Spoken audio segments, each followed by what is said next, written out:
Sigula deemanii gaddanuu dhimmaanii gaafa si waamanii nama haqxaa himimmaanii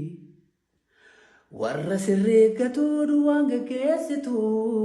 annan beekat nan kaanessitu anuu beeka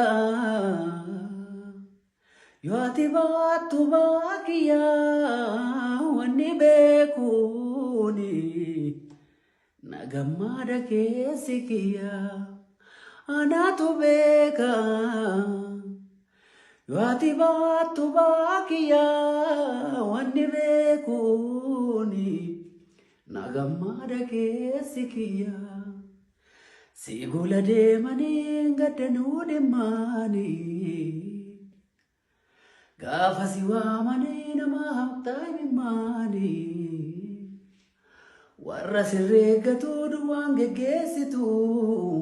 anuu beekat nan kaanessitu anuu beeka yoo ati baattu baakiyyaa wanni beekuuni nagammaada keessi kiyyaa.